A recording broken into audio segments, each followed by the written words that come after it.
Rachel Myers thought she'd inherited nothing but a crumbling farmhouse in the middle of nowhere, Montana. The walls were rotting, the windows broken, and everyone told her to sell it and move on. But one night, her German shepherd started barking. Not out of fear, but as if he'd found something. And what Rachel discovered beneath that old floor wasn't just a secret. It was a miracle, one that would change her life, her faith, and an entire town forever. Stay with us till the end. This story will remind you that when everything seems lost, God might just be writing His greatest chapter in your life. If this story touches your heart, please subscribe, leave a comment, and share this video with someone who still believes in miracles. Thank you for being here. May God bless you and everyone you love. The air above Denver carried that kind of autumn chill that made the glass towers seem sharper, colder, as if the city itself had forgotten the warmth of summer. The wind blew in from the Rockies, dry and restless, dragging yellow leaves across the narrow streets. Inside a small accounting office on East Colfax Avenue, Rachel Myers sat behind her desk, her hands motionless on the keyboard, staring at an email whose subject line seemed to hum louder than the city traffic below. Notice of inheritance, estate of Mr. and Mrs. Grant Cole. She blinked, reread it 3 times, and leaned back in her chair. Rachel was 32, slender but not fragile, with soft brown hair that brushed her shoulders and eyes the color of moss after rain. There was a calm strength about her, a habit of measuring the world before speaking. Years of balancing other people's books had given her a quiet precision, yet behind that steady gaze was a fatigue she couldn't quite disguise. Divorce papers filed 2 years earlier had left a pale band on her ring finger and a shadow in her smile. She clicked open the email. It was formal, written by a law firm in Missoula, Montana. Her grandparents had passed away, leaving her their last remaining property, a farmhouse on the outskirts of Silver Creek. Rachel hadn't seen them since she was a child. Her mother had fallen out with them decades ago, and visits had become awkward phone calls and then silence. She exhaled, rubbing her temples. A house in Montana. A house she didn't remember. Probably worthless. Probably ready to collapse. Her co-worker, Linda Shaw, a plump woman in her 50s with cropped gray hair and an easy laugh, leaned over the cubicle wall. "You look like someone just handed you a ghost," she said. Rachel smiled faintly. "Something like that. My grandparents left me a house." "Out there in Montana?" "Honey, you don't need another headache. Sell it, take the cash, buy yourself something that doesn't leak when it rains." Rachel chuckled softly, but didn't reply. She knew Linda meant well. For most people, inheritance meant relief. For Rachel, it felt like one more decision she didn't want to make.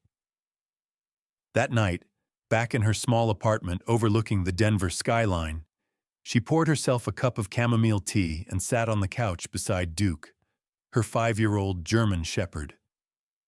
Duke was large even for his breed, his coat a blend of sable and charcoal, his amber eyes sharp and loyal. He had a faint scar along his front paw, the result of an accident during his rescue training days before Rachel adopted him. Duke had been a therapy dog in a veterans program, disciplined yet gentle, sensing moods better than most people. When Rachel's marriage collapsed, when the silence of her apartment felt unbearable, Duke had been the one constant heartbeat beside her. She read the letter again, then looked at the old photo she'd found tucked inside, a black and white image of a young man standing before an orchard, trees heavy with apples, a wooden farmhouse in the background. Her grandfather, Grant Cole, broad-shouldered and stern, his arm around a smiling woman with wind-tossed hair. Her grandmother, Evelyn. They looked like they belonged to another era. Hard-working, proud, maybe a little too proud. She remembered Evelyn's hands always smelling of flower and sunlight. Remembered the summer she'd turned 10 and visited for the last time, when her mother and grandmother argued behind closed doors and Rachel had hidden on the porch with a book. She turned to Duke. "What do you think? Should we go see it?" The dog tilted his head, ears pricking at her voice, tail thumping once against the floor. It was answer enough. The next morning, the sky over Colorado was a clean, merciless blue. Rachel loaded the back of her old Subaru, duffel bag, a few tools, Duke's blanket, and food. As she drove north, the city thinned into open highway, then into empty plains that stretched for miles under the endless horizon. The radio crackled between stations, then settled into silence. The world grew quieter, lonelier, but strangely lighter too. By late afternoon, the landscape had changed. The road wound through Flathead Valley, where dry grass shimmered gold beneath the sun, and distant mountains gleamed white with early snow. Rachel stopped for gas at a roadside station, a peeling sign that read, "Harper's Stop," manned by an old attendant named Cal Harper, a wiry man with a tobacco-stained mustache and sun-spotted hands. "Heading to Silver Creek?" he asked, glancing at her license plate. "Yes. My grandparents used to live out there." "Ah, the coal place." He wiped his hands on a rag. "Ain't much left but dust and memories. Folks say it's haunted, though I reckon it's just the wind. Place has been empty 20 years or more." Rachel forced a smile. "Guess I'll find out." He nodded toward Duke, sitting alertly in the passenger seat. "Good you got him with you. Coyotes out there aren't shy anymore." The sky had begun to bruise into purple by the time Rachel turned off the highway. A faded wooden sign marked the edge of Silver Creek. The town was little more than a handful of streets, a diner, a shuttered general store, and a church whose bell hadn't rung in decades. Beyond it lay the road to the orchard. The asphalt gave way to gravel, then dirt. Weeds choked the path, and the air smelled of dry soil and rust. The farmhouse appeared at last, half hidden behind skeletal apple trees. The roof sagged, and one shutter hung loose like a broken limb. The wind swept across the field, carrying the sound of tin rattling somewhere unseen. Rachel parked, turned off the engine, and sat for a long moment, staring at the house. The silence pressed in. Even Duke, normally restless, stayed still, his gaze fixed on the porch as if he sensed something waiting. Rachel stepped out. The air was colder here, sharper. Dust swirled around her boots as she crossed the yard. Up close, the house smelled of cedar and thyme. Paint peeled in long curls from the boards, and the porch creaked beneath her weight. On the doorframe, someone had carved initials long ago, G and EC, weathered but legible. She brushed her fingers over them. "Grant and Evelyn Cole," she whispered. Inside, the air was thick and stale. Dust motes drifted in the slant of light through cracked windows. Furniture stood where it always had, ghostly under white sheets. The living room was lined with old photographs, soldiers, weddings, apple harvests, a history frozen mid-breath. Rachel walked slowly, Duke padding beside her, his nails clicking softly on the wooden floor. She ran a hand over a piano covered in dust and thought of her grandmother's voice humming hymns while kneading dough. In the kitchen, the sink was rusted, the wallpaper peeling in strips. A calendar on the wall still hung open to August 2002. She opened the back door. It resisted, then gave way with a groan. Outside, the orchard stretched across the valley, rows of trees stripped bare, the soil cracked, dry as bone. Beyond the orchard, the distant silhouette of the old mining hills shimmered in the dying light. Rachel inhaled deeply, the scent of earth and decay mingling. Something inside her tightened, not sorrow exactly, but a heaviness she couldn't name. She understood now why her mother never came back. The house wasn't haunted by ghosts. It was haunted by neglect. She unpacked Duke's things, spread a blanket near the old fireplace, and lit a single lantern. The glow made the dust dance like fireflies. Duke lay beside her, head resting on his paws, eyes following every flicker of light. Rachel pulled out the envelope again, reread the line that had started it all. Property inheritance includes residence and all attached land in Silver Creek, Montana. She looked toward the orchard visible through the cracked window, its twisted branches reaching toward the dark. All attached land, she murmured. The phrase echoed oddly, like a riddle. She leaned back, exhaustion settling in. The house groaned as the wind pressed against its bones. Duke lifted his head once, ears twitching, then relaxed again. For the first time in years, Rachel wasn't thinking about numbers or bills or the dull ache of loneliness. She was thinking about the orchard, about the man who had built it, and why, after all these years, he had chosen to leave it to her. Outside, the last of the light slipped behind the mountains, and the world turned to silver and shadow. Rachel closed her eyes, unaware that this house, this land she'd almost sold unseen, was about to unravel everything she thought she knew about her family and herself. Morning arrived in a pale veil of fog that rolled down from the Montana hills and settled over the orchard like breath over glass. The world was muted, gray sky, gray trees, gray house, except for the faint amber flicker from the lantern Rachel had left burning through the night. She woke on the couch, stiff and disoriented, her hair mussed, the taste of dust on her tongue. Duke lay near the hearth, his ears twitching as the old house creaked and sighed with the changing temperature. The wind outside had quieted, but the silence inside felt heavier than before. Rachel stretched, rubbed her neck, and stared at the doorway where her grandparents' initials were carved. She felt as if the house itself was watching her, waiting for her to do something, anything, to wake it from its long slumber. She began cleaning, not because she cared yet, but because motion kept her from thinking. Dust swirled in every corner, cobwebs draped like lace from the rafters. Duke followed close, occasionally sniffing at drawers and cupboards as though searching for ghosts. In the kitchen, Rachel found a stack of brittle letters tucked behind a flour tin. The paper was yellowed, edges eaten by time, the handwriting spidery but familiar. Her grandfather's. She sat down by the window where the light was softest and unfolded one.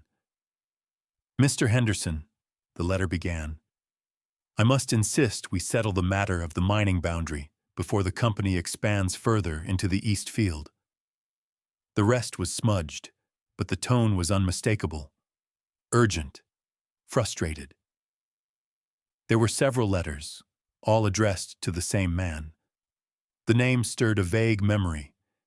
She thought she remembered her mother once muttering about a lawyer named Henderson, who should have done more when things started going wrong. Rachel frowned. What matter had her grandfather been fighting about? She turned the envelope over. The return address was Cole Orchard, Silver Creek, 2002. The last letter was dated the week before he died. Something tightened in her chest. Duke, sensing her shift in mood, patted closer and rested his head on her knee. "It's okay, boy," she murmured, stroking the ridge of fur between his ears. Just old ghosts, I guess. The knock on the front door startled them both. Duke barked once, deep and commanding. Rachel hesitated before opening the door to find a man standing on the porch. He was in his 60s, tall but slightly stooped, wearing a tan jacket over a flannel shirt and jeans faded almost white at the knees. His hair was silver, his face lined from years of wind and work, and his eyes, pale green, held a tired kindness. He removed his hat politely. "Morning, miss. Name's Tom Barrett. I live just down the road, or what's left of it. Your grandparents were good people." Rachel relaxed a little but kept one hand on the doorframe. "You knew them?" "Knew 'em my whole life," Tom said. "Used to help Grant harvest when the orchard still had life in it. When he got sick, he sold most of the equipment. Couldn't keep up after Evelyn passed. Shame, really. This land used to sing." He smiled faintly, the expression softening the lines around his mouth. "Didn't figure anyone would come back." "I didn't plan to," Rachel admitted. "I was going to sell." Tom nodded, eyes drifting toward the orchard. "I don't blame you. Hard place to love when you don't remember its good years. Still, Grant wouldn't have left it to you for no reason." He offered to help clear the porch gutters later in the week and left her a jar of honey from his own bees. When he walked away down the dirt road, Rachel noticed the limp in his left leg, the uneven gait of someone who had worked through pain for too many years. By afternoon, the fog lifted, revealing the landscape in a brittle light. Rachel opened the back door for Duke, who bounded into the orchard, tail high, nose to the ground. She leaned on the porch railing, watching him move through the tall grass. It felt good, almost peaceful, until she noticed him stop near the far edge of the yard, where the back of the house met the slope. He barked once, sharp and insistent, then pawed at the foundation near the kitchen wall. "What is it?" she called, walking over. The wall bore a long crack that had been recently patched with mismatched plaster, smooth against the rough old boards. It looked newer than the rest of the house, wrong somehow. Rachel crouched beside it and pressed her fingertips along the seam. The surface was cold. Duke whined, pawing again. Something behind the wall sounded hollow. She fetched a hammer from the truck and tapped lightly. The sound echoed. "Maybe a pipe," she muttered, though she didn't believe it. She pried at the edge until a small section of plaster broke away, revealing not a pipe, but a gap, a narrow cavity running behind the wall. Inside was a tin box, no bigger than a shoebox, its lid marked by fingerprints of old grease. Rachel slid it out carefully, coughing as dust rose around her. Duke barked again, circling her like a guardian on alert. Inside the box were more letters, wrapped in oilcloth, and a single folded map. The map showed the Silver Creek mining district from decades ago, with one boundary shaded in red and labeled Coal Property Line. Another mark, a later one in blue ink, extended the mine's limit beyond that boundary. There were also official stamps, signatures, and a note in her grandfather's hand. Unauthorized expansion, 1999-2001, pending legal action. Rachel exhaled, stunned. Her grandparents hadn't just farmed apples. They had owned part of the land under the mine, and if this document was right, someone had taken it from them. She read through the letters. Pleas for meetings, unreturned calls, a draft of a lawsuit that had never been filed. The last line of the final letter made her skin prickle. If anything happens, the proof is in the house. She'll know what to do. "She?" Rachel whispered. "Did he mean me?" Duke tilted his head, ears perked as if listening to the question. The daylight faded faster than she expected, the house dimming to shadows. Rachel gathered the papers, heart pounding, and set them on the kitchen table. The house groaned again as the wind picked up, pushing against the loose shutters. Duke growled softly, not at the wind, but toward the hallway that led to the cellar. Rachel followed his gaze. The cellar door was half open. She was certain she had closed it earlier. A faint metallic sound drifted up, like steel dragging against stone. She froze, one hand hovering over Duke's collar. "Stay," she whispered. He ignored her, stepping forward, muscles taut. The noise came again, sharper this time, echoing through the boards beneath their feet. Rachel's throat tightened. Logic told her it was just the house settling, maybe an old pipe shifting in the cold. But another part of her, older and deeper, knew better. The letters had said proof was in the house. Maybe the house was trying to show her where. She closed the cellar door and slid the bolt across it. The air felt colder now, carrying the scent of damp earth. Duke's ears were still pricked, his eyes following something unseen. Rachel whispered, "Tomorrow we'll look. Not tonight." She turned off the lantern and sat at the table beside her grandfather's letters until sleep overtook her in uneasy waves. Outside, the fog returned, curling around the orchard like a living thing, and beneath the house, something metallic shifted once more before falling still. The morning broke with a hard light that burned through the fog and poured into the kitchen windows like a slow revelation. Rachel hadn't slept much. The sounds from the cellar still echoed in her memory. Metal scraping stone. The kind of sound that made the skin between her shoulders tighten. She sat at the kitchen table, the box of letters and maps spread before her like an unfinished puzzle. Duke lay beside her chair, head on his paws, amber eyes half closed but alert, every muscle ready. The house was too quiet, like it was listening. Rachel ran her fingers through her hair, trying to steady her breathing. She wasn't the kind of person who imagined things. Numbers, facts, ledgers, that was her language. But nothing about this house, or the land it stood on, fit neatly into logic anymore. She decided not to wait. By late morning, she tied her hair back, pulled on an old pair of boots, and fetched a flashlight. Duke followed, tail low, as they descended the narrow steps into the cellar. The air grew colder with each step, thick with the smell of damp wood and earth. Cobwebs clung to the low beams, brushing her shoulders. Her breath came out white in the chill. The floor was uneven, a patchwork of old planks and dirt, and in one corner she saw it. The section of boards that looked slightly newer, dusted but too even compared to the rest. "Looks like someone's been here," she whispered. Duke sniffed the boards and whined softly, pawing once. Rachel knelt, ran her hand across the seams, and felt a hollow space beneath. She pried at the edge with a crowbar she'd brought down. The first board gave way with a loud crack that echoed through the cellar. Beneath it was darkness, then the faint outline of wooden steps descending into the ground. A hidden room.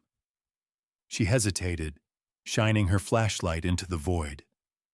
The beam caught a cloud of dust and something metallic below. "Stay close," she murmured. Duke went first, stepping carefully, his claws clicking against the old wood. Rachel followed, heart hammering.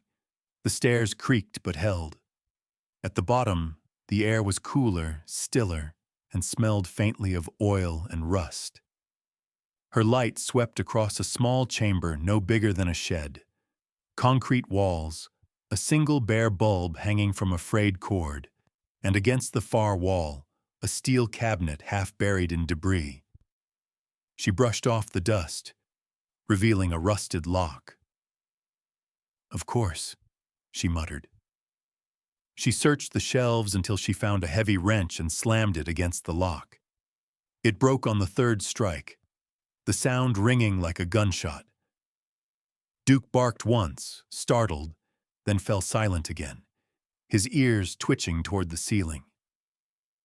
Rachel opened the cabinet slowly.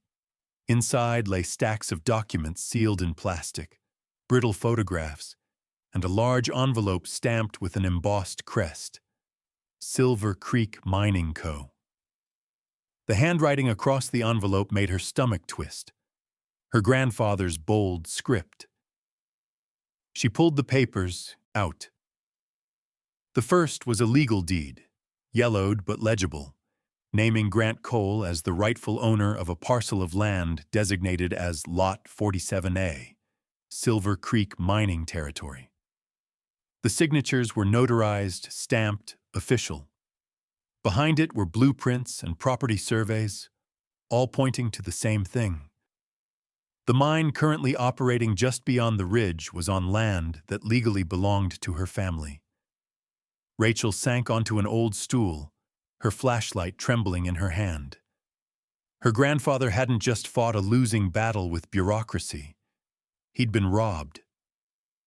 Somewhere, sometime, the company had quietly overwritten his claim, buried it under new filings, confident that no one would dig deep enough to find the truth. But he had hidden everything here, below the floor, waiting for someone to uncover it. A sudden noise made her spin around.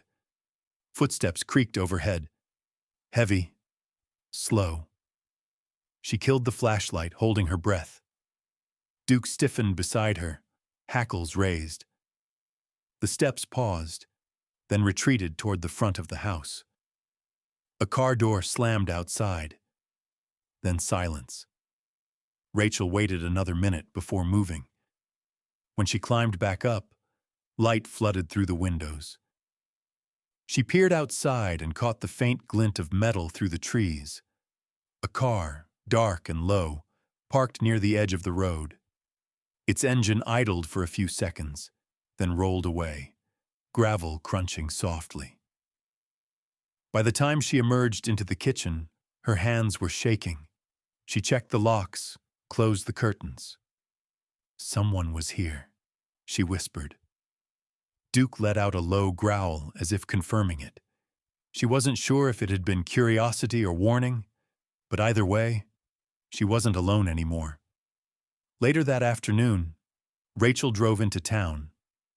The main street of Silver Creek looked like it had been frozen in time. A diner with faded red booths, a hardware store, a post office that smelled faintly of coffee and dust.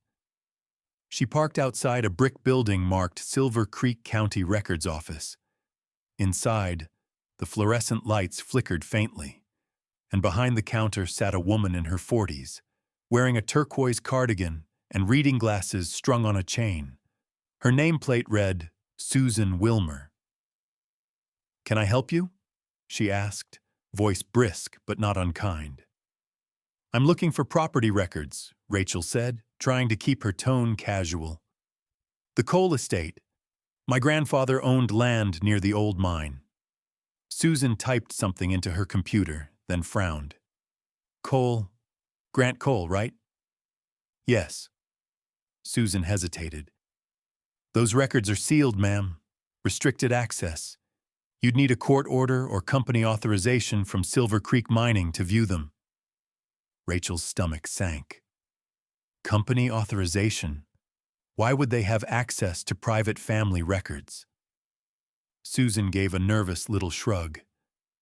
"They've been partners with the county for years. Don't ask me why.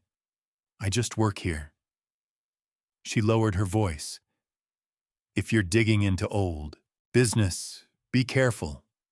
Folks don't like questions about the mine, especially not since the expansion started."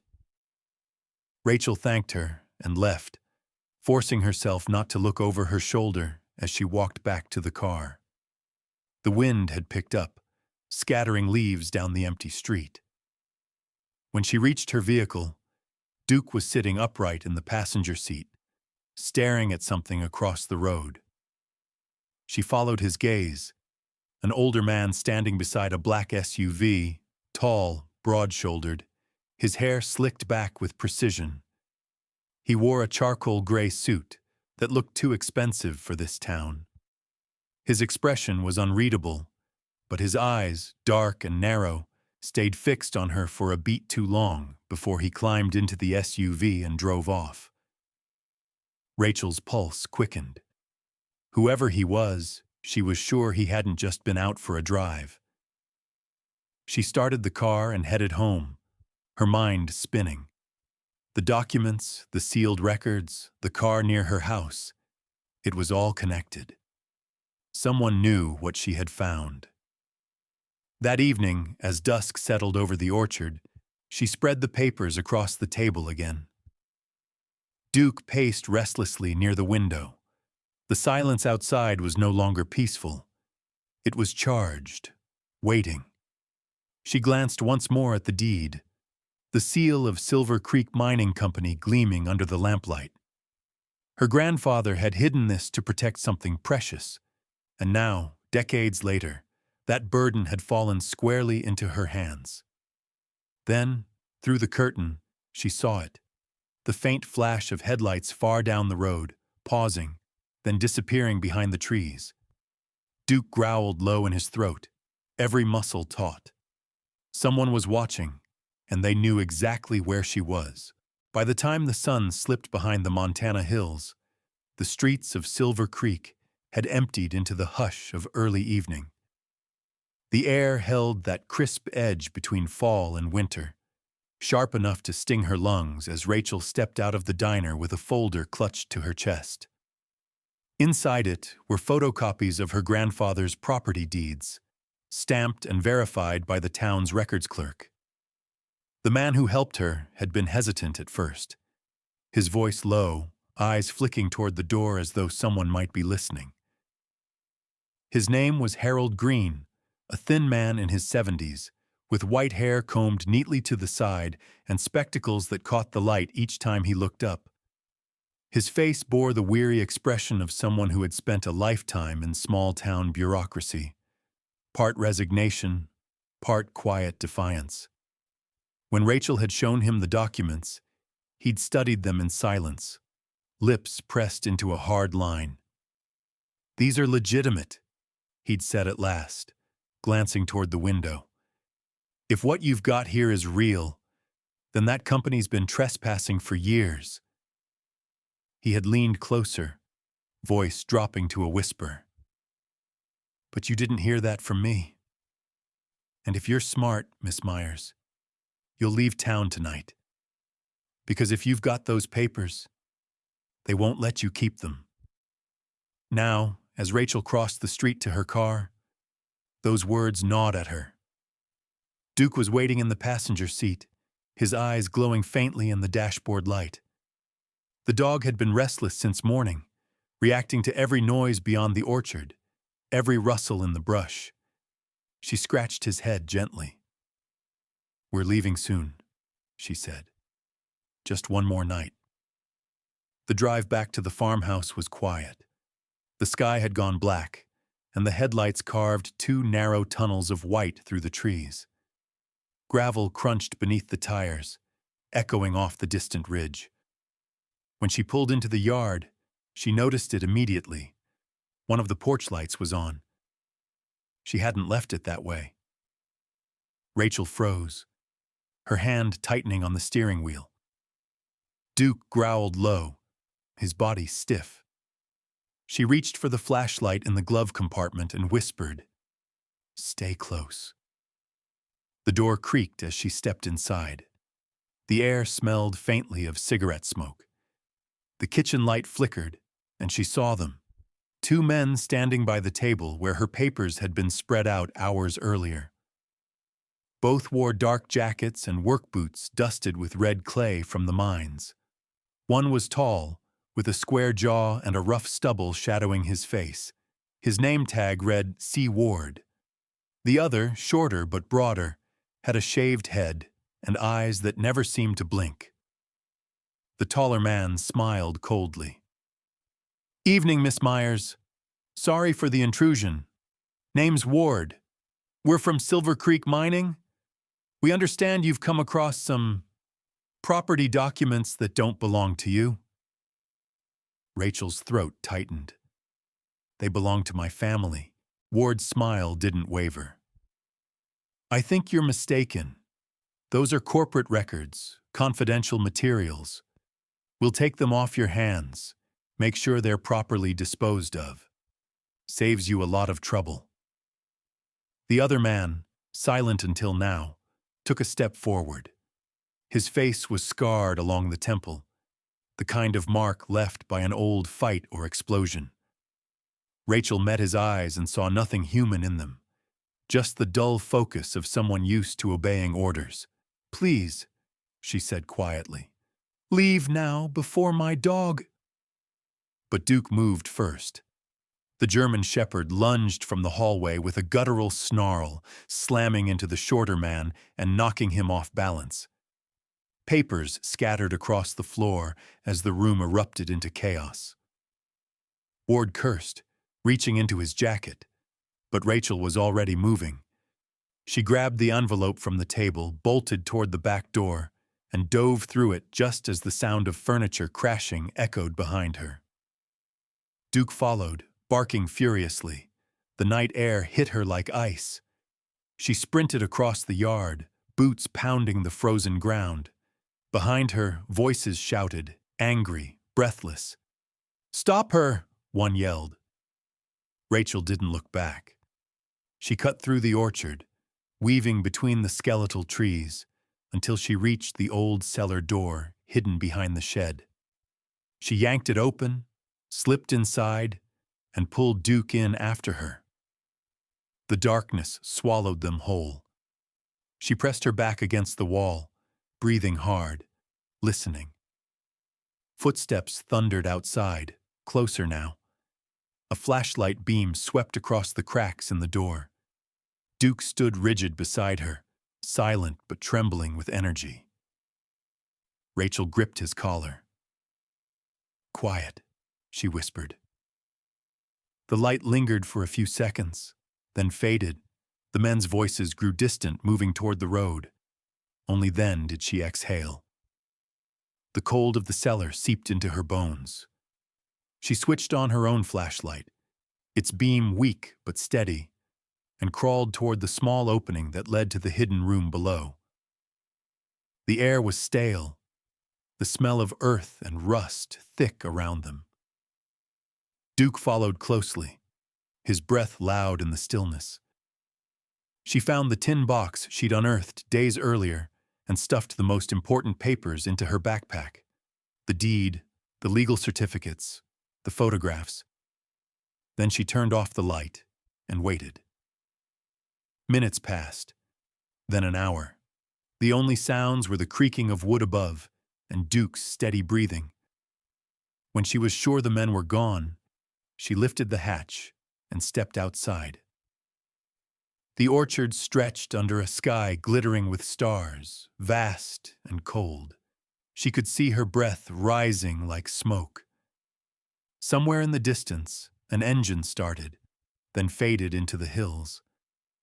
Rachel crouched beside Duke, running a hand through his fur. "We can't stay here," she whispered. He was right. They won't stop. She shouldered the backpack and started toward the woods. The trees loomed tall and silent, their branches forming a black canopy overhead. The flashlight's beam cut narrow paths through the undergrowth, glinting off frost-covered leaves.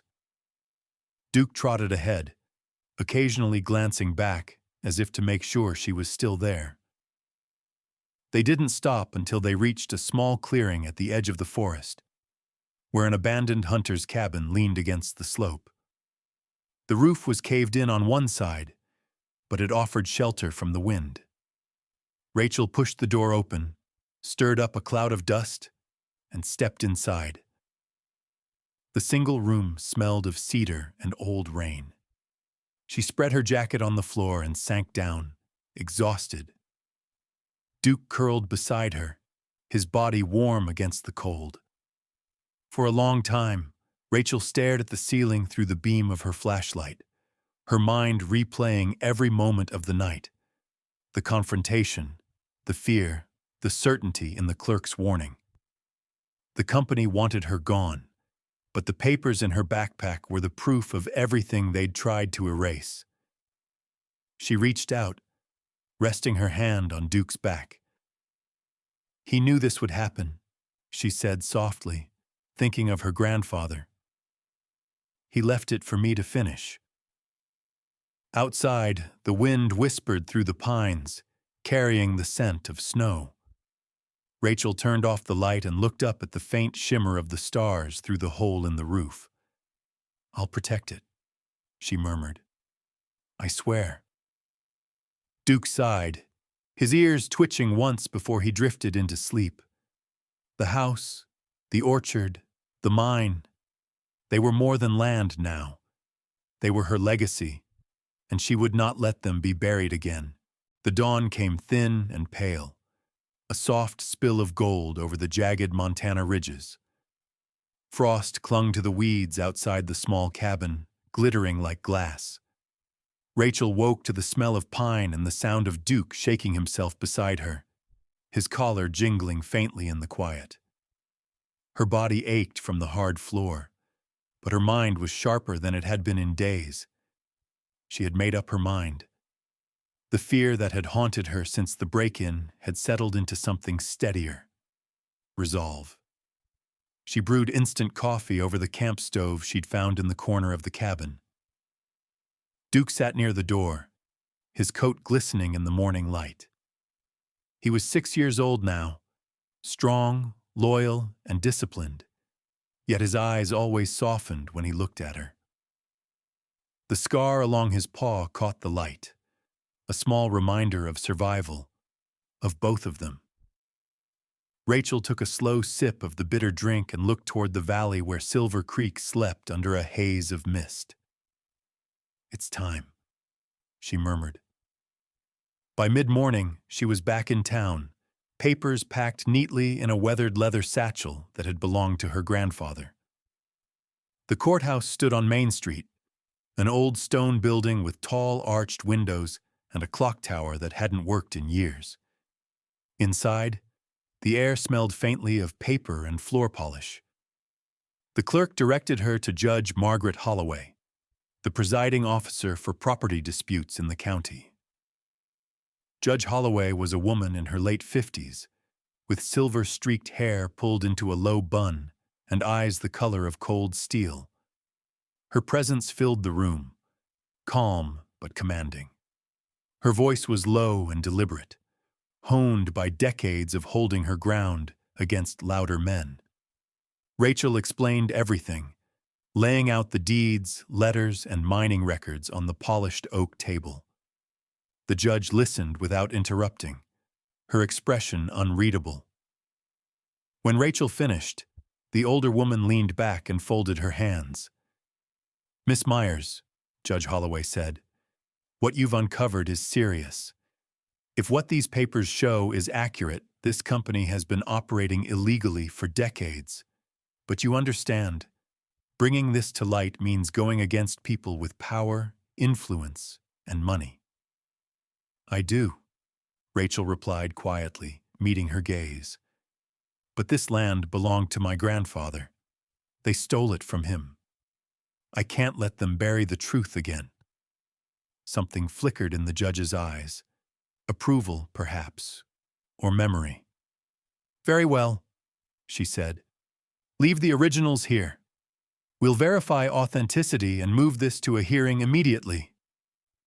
Outside, the day grew warmer, snow melt dripping from the courthouse eaves. Rachel waited on the steps, Duke at her feet, watching cars move through the sleepy town. Time passed slowly until a black sedan pulled up. For a moment, she tensed, thinking it was Ward or one of his men, but instead a man in a charcoal suit stepped out, his movements composed. He was in his 40s, clean-shaven, with sun-darkened skin and eyes that carried a quiet sadness. He introduced himself as David Lang, an attorney assigned by the state to represent independent claimants in disputed land cases. His handshake was firm, professional. He had the kind of face that seemed carved from patience. Strong jaw, faint creases at the eyes, a man used to both loss and long fights. As they talked, Rachel learned he had once been a mining engineer before switching to law after a collapse at a site killed two of his co-workers. That tragedy had changed him. His voice carried a weight of experience, tempered with empathy. "I read through your claim," he said, gesturing to her satchel. "You've done half my work already. The evidence is solid, too solid for them to bury quietly. But they'll try. Be ready for that." Rachel nodded. "I've been ready since they broke into my house." Lang's eyes narrowed slightly. "They came after you?" She told him about the men, the chase through the orchard, the night in the woods. His jaw tightened, and when he spoke again, the warmth was gone from his voice. "Then this isn't just business. It's intimidation. We'll make sure that's part of the record." The hearing was held that afternoon in a packed courtroom. Word had spread fast through Silver Creek. Miners, townsfolk, even a few reporters from nearby counties filled the benches. At the defense table sat Howard Ellis, the regional executive for Silver Creek Mining, a man with slicked hair and an expression that looked rehearsed. He was flanked by two lawyers in matching navy suits. Judge Holloway presided with quiet authority. Rachel sat beside Lang, hands clasped tightly in her lap. When called to testify, she spoke plainly about the inheritance, the hidden cellar, the letters, the threats. Each word steadied her voice. Lang followed with a precise presentation of evidence: the notarized deed, the mining maps, and finally, her grandfather's handwritten note. When Ellis's lawyers tried to object, the judge silenced them with a single raised hand. By the time Lang finished, the courtroom was utterly still. The judge removed her glasses, eyes fixed on Ellis.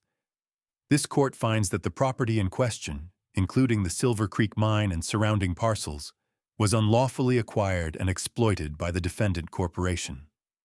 All operations are to cease immediately. Furthermore, the rightful ownership of Lot 47A is reinstated to the estate of Grant Cole, represented by his granddaughter, Rachel Myers." The gavel struck. The sound cracked through the room like a gunshot. Ellis's face turned a shade paler, but Rachel barely saw him. She exhaled for what felt like the first time in months. Lang gave her a small nod. A quiet victory. Duke, waiting outside the courtroom doors, wagged his tail as she stepped into the sunlight. Months passed.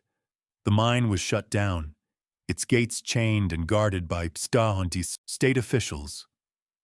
Investigations spread wider, uncovering years of corruption and falsified reports. Compensation funds were issued, though Rachel took only what was necessary to rebuild.